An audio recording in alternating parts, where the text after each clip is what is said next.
গরম ভাতে এমন ছোটো মাছের ঝোল হলে আশা করি আর কিছু লাগে না। চেষ্টা করেছি রেসিপিটা একদম সিম্পলভাবে বানানোর জন্য। মাছগুলোকে সুন্দরভাবে লবণ মেখে 2-3 বার করে ধুয়ে নিলাম। এবার মাছগুলোকে হলুদ লবণ মেখে অল্প সময় রেখে দেব। এবার গ্যাসে ফ্রাইং প্যান বসিয়ে সরষের তেল দিয়ে তেলটা যখন গরম হয়ে এসছে আঁচটা কমিয়ে মাছগুলোকে দিয়ে দিলাম। মাছগুলোকে খুব বেশি আঁচ দেবো না, একটু কম আঁচের মধ্যে ভাজবো। এপিঠ ওপিঠ দুপিঠ ভাজতেই হবে। আজকের রেসিপিটা একদম সহজ আর সরল রেসিপি। ভাজা হয়ে গেছে, এবারে মাছগুলোকে সুন্দর ওই পিস করে উল্টে নেব। এদিকে মিনিট 1 রাখবো, তারপরে নামিয়ে নেব। মাছগুলো দু পিঠে ভাজা হয়ে গেছে। আমি এখন সব মাছগুলোকে ভেজে নিয়েছি আর সবগুলোকে ভাজা করে তুলে নিয়েছি। এবার আমি মাছের জন্য নিয়ে নেব যেটা মশলা হবে। মশলার জন্য নিয়ে নিয়েছি টমেটো, পেঁয়াজ, কাঁচা লঙ্কা আরও আদা। সবগুলোকে সুন্দর করে মিক্সিতে আগেই পেস্ট করে রেডি করে রাখবো। পেস্ট রেডি হয়ে গেছে। এবার আমি তেলটা গরম হয়ে এসছে, ছেলের রিকোয়েস্টে দিয়ে দেওয়া হচ্ছে আলু। ছেলে বললো আজকে আলু দিয়ে মাছের ঝোল করার জন্য, তাই আলু দিয়ে মাছের ঝোল করছি। 1/4 টেবিলস্পুন অফ হলুদ অ্যান্ড 1/4 টেবিলস্পুন অফ সল্ট। লাল লাল করে একটু ভেজে নেব।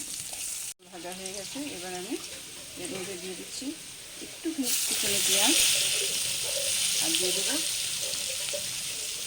1/2 টেবিলস্পুন গোটা জিরা। হয়ে গেছে, পেঁয়াজটা সুন্দর ভাজা ভাজা হয়ে গেছে। এবার আমি মিক্সিতে করে রাখা হাফ টমেটো, একটা পেঁয়াজ, 4টা কাঁচা লঙ্কা পেস্ট করে রেখেছিলাম, সেটা দিয়ে দিলাম। গন্ধটা ভাজাটা হয়ে গেছে, যখন সাইডে সাইডে তেল উঠে যাচ্ছে তার জন্য কাঁচা পেঁয়াজটা ভাজা হয়ে গেছে। এবার আমি দিয়ে দেবো এর মধ্যে 1 টেবিলস্পুন সল্ট, 1/2 টেবিলস্পুন হলুদ, আরও 1 চামচ জিরার গুঁড়ো। এটাকে এখন প্রায় 2-3 মিনিট করে ভাজা ভাজা করব। সুন্দর 3 মিনিট মতো ভাজা ভাজা করবো। আমি অর্ধেক টমেটো দিয়েছিলাম মিক্সিতে, এবার অর্ধেক টমেটোটা এর মধ্যে দিয়ে দিলাম।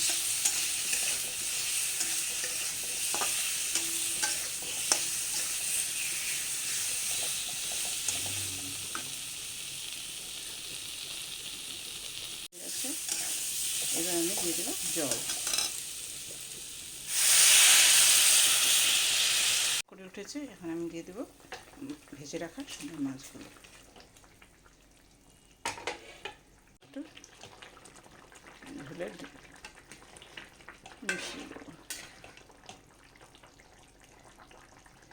এবার ঢাকা দিয়ে 2-3 মিনিট রাখবো, তারপরে গ্যাসটা অফ করে দেবো। হয়ে গেছে আজকে মাছের ঝোল।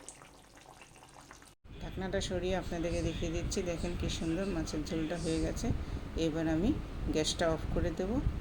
আরও আমার আজকের দিনে মাছের ঝোল হয়ে গেল। দেখেন বন্ধুরা, তৈরি করে নিলাম আজকে আলু দিয়ে মাছের ঝোল।